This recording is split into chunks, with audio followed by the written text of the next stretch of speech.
Hi, I'm Chef Beth, and this is Nutrition in the Kitchen.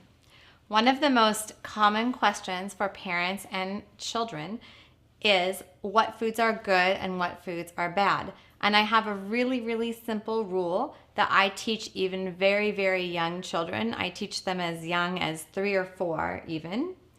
And that is all of these foods have a very long nutrition facts panel, and then they have an ingredients list. So I tell them, really spend your time looking at the ingredients list. So by far, the best foods don't even have a nutrition label because they only contain 1 ingredient. So you're doing really well with almost every food I can think of that only has 1 ingredient. So 1, you're doing really well. But then for packaged foods that don't come from a tree or grow outside, then they're going to have this nutrition label.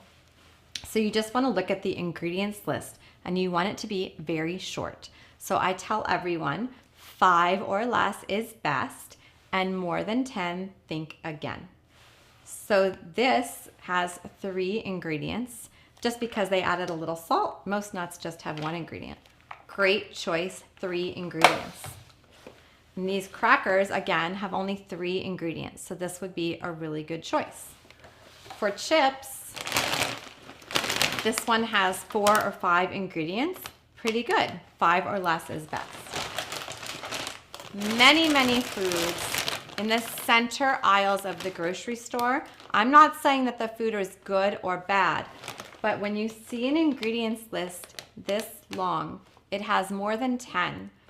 Some of these foods can even have more than 30 or 40 ingredients or even more. So I encourage you, if an ingredients list has more than 10 foods, really think about that and think if there's maybe an alternative that you can use. And even if a food says organic and all natural, made from real fruit, you'd really be surprised. Like some cereal bars and things like that, you turn the box around and the ingredients list covers half of the box. So that is a really easy rule to remember. 1 is always the best number. 5 or less is best, and more than 10, think again. I'm Chef Beth, and this is Nutrition in the Kitchen.